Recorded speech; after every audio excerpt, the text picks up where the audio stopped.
Assalamualaikum warahmatullahi wabarakatuh. Perkenalkan, nama saya Siti Nuraida. Saya dari kelas 2B, Prodi Pendidikan Agama Islam, STAI Nusina Batam.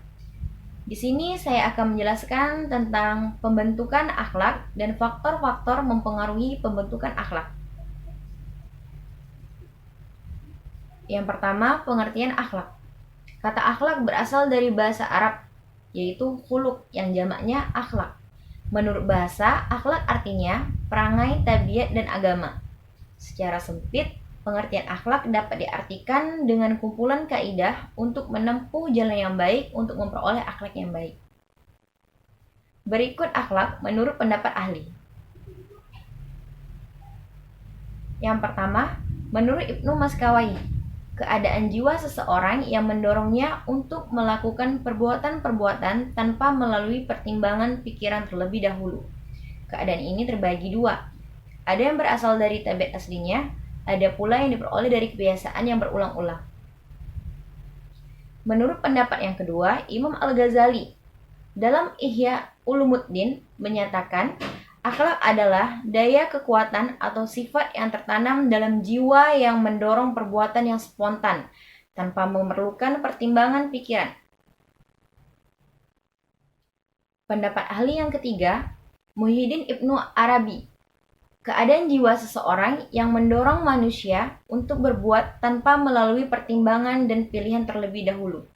Keadaan tersebut pada seseorang boleh jadi merupakan tabiat atau bawaan, dan boleh jadi juga merupakan kebiasaan melalui latihan dan perjuangan. Menurut pendapat ahli yang keempat, Syekh Makarim Al-Shirazi, akhlak adalah sekumpulan keutamaan maknawi dan tabiat batini manusiawi. Dan menurut pendapat ahli yang kelima, Al-Faid Al-Kashani, menyatakan, akhlak adalah ungkapan untuk menunjukkan kondisi yang mandiri dalam jiwa, yang darinya muncul perbuatan dengan mudah tanpa didahului perenungan dan pemikiran. Baiklah. Yang kedua, faktor-faktor yang mempengaruhi pembentukan akhlak.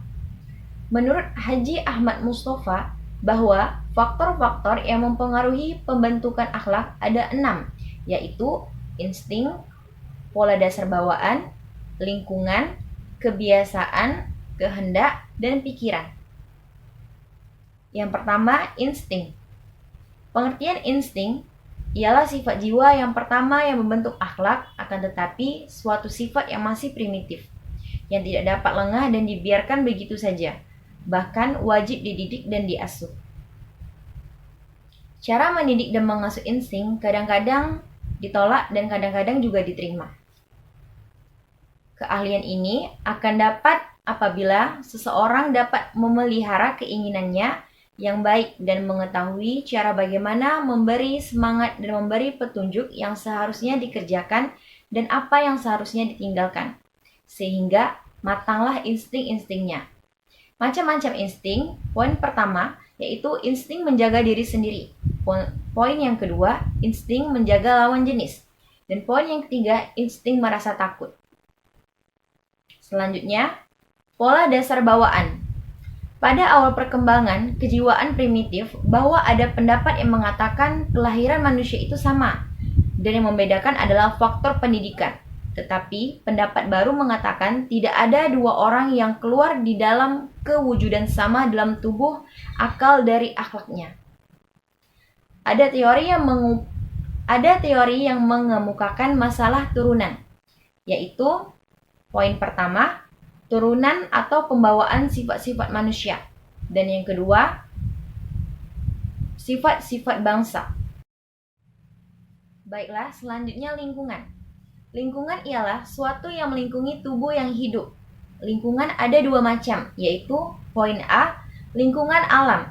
Lingkungan alam telah menjadikan perhatian para ahli-ahli sejak zaman Plato hingga sekarang ini, dengan memberikan penjelasan-penjelasan dan sampai akhirnya membawa pengaruh.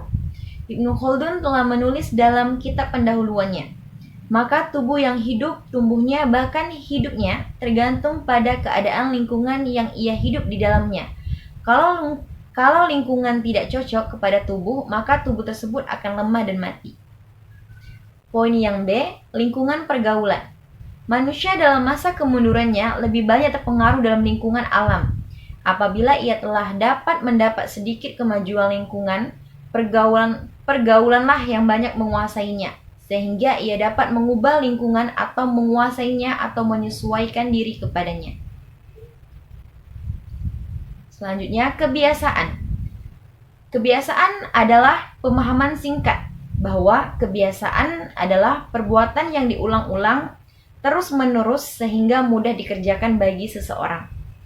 Seperti kebiasaan berjalan, berpakaian, berbicara, berpidato, mengajar, dan lain sebagainya. Orang berbuat baik atau buruk karena ada dua faktor dari kebiasaannya itu. Yang pertama, kesukaan hati terhadap suatu pekerjaan. Yang kedua, menerima kesukaan itu yang akhirnya menampilkan perbuatan dan diulang terus-menerus. Selanjutnya, kehendak. Pengertian kehendak. Suatu perbuatan yang ada berdasar atas kehendak dan bukan hasil kehendak. Contoh, berdasarkan kehendak adalah menulis, membaca, mengarang, atau berpidato, dan lain sebagainya. Adapun contoh yang berdasarkan bukan kehendak adalah detik hati, bernafas, dan gerak mata. Ahli-ahli mengatakan bahwa keinginan yang menang adalah keinginan yang alamnya lebih kuat meskipun dia bukan keinginan yang lebih kuat. Kuat meskipun dia bukan keinginan yang lebih kuat. Keinginan yang kuat disebut rokbah. Lalu datang 4 azam atau niat berbuat. Azam ini ialah yang disebut dengan kehendak, kemudian diikuti dengan perbuatan. Yang kedua, kehendak adalah kekuatan. Kehendak adalah suatu kekuatan dari beberapa kekuatan dan daripadanya timbul segala perbuatan yang dihasilkan dari kehendak dan segala sifat manusia. Kesemuanya ini tidak mempengaruhi dalam hidup bila tidak didorongkan oleh kekuatan kehendak dan semua tidak ada harganya bila tidak dirubah oleh kehendak menjadi perbuatan.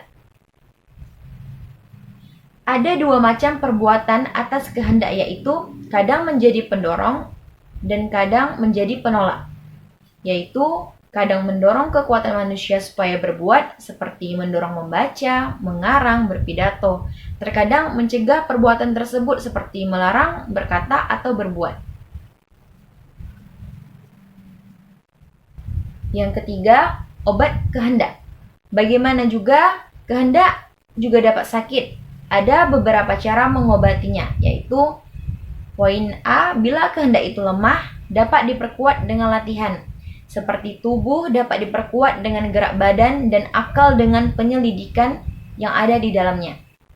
Poin yang B, wajib bagi kita jangan membiarkan kehendak kita lenyap dengan tiada ditanfiskan menurut agama kita.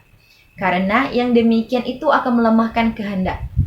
Poin yang C, apabila kehendak itu kuat, tetapi penyakitnya di dalam menjuruskan ke arah dosa dan keburukan, maka obatnya dengan memperkenalkan jiwa pada jalan-jalan yang baik dan buruk dan ditambah keterangan dengan buah dan akibat kedua jalan itu, dan menganjurkan supaya tunduk kepada maksud kebaikan dan mengelilingi jiwa dengan apa yang menarik kebaikan sehingga ia menuju ke arah kebaikan.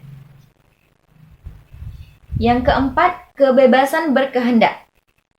Ahli filsafat Yunani setengahnya berpendapat bahwa kehendak itu mereka dalam memilih dan setengahnya berpendapat bahwa kehendak itu terpaksa menjalani suatu jalan yang tidak dapat dilampauinya. Ilmuwan Arab berkata bahwa manusia itu terpaksa dan tidak mempunyai kehendak yang merdeka. Bahkan kepastian itu yang menjalankan menurut apa yang digambarkannya. Dan manusia itu seperti kapas dalam tiupan, atau seperti kulit biji di atas gelombang. Tidak ada kehendak dan memilih, hanya Allah lah yang berbuat menurut kehendaknya.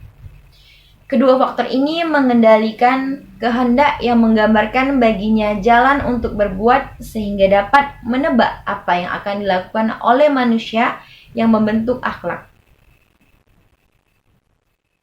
Selanjutnya, yang terakhir yaitu faktor pendidikan. Dunia pendidikan sangat besar sekali pengaruhnya terhadap perubahan perilaku akhlak seseorang. Berbagai ilmu diperkenalkan agar siswa memahaminya dan dapat melakukan perubahan pada dirinya. Dengan demikian, strategis sekali di kalangan pendidikan dijadikan pusat perubahan perilaku yang kurang baik untuk diarahkan menuju perilaku yang lebih baik. Maka dibutuhkan beberapa unsur dalam pendidikan untuk bisa dijadikan agen perubahan sikap dan perilaku manusia, yaitu yang pertama, tenaga pendidik, yang kedua, materi pengajaran, yang ketiga, metodologis pengajaran, yang keempat, lingkungan. Baiklah, kesimpulannya ialah dari pembahasan yang kita bahas tadi, kita simpulkan bahwa kata akhlak berasal dari bahasa Arab khuluq yang jamaknya akhlak. Menurut bahasa, akhlak artinya perangai, tabiat, dan agama. Faktor-faktor yang mempengaruhi pembentukan akhlak, yang pertama insting, yang kedua bawaan, yang ketiga lingkungan, yang keempat kebiasaan, yang kelima kehendak, dan keenam pendidikan. Baiklah, hanya itu yang dapat saya sampaikan. Terlebih dan kurang saya mohon maaf karena saya masih di dalam tahap belajar. Akhirul kalam, wabillahi taufiq wal hidayah. Wassalamualaikum warahmatullahi wabarakatuh.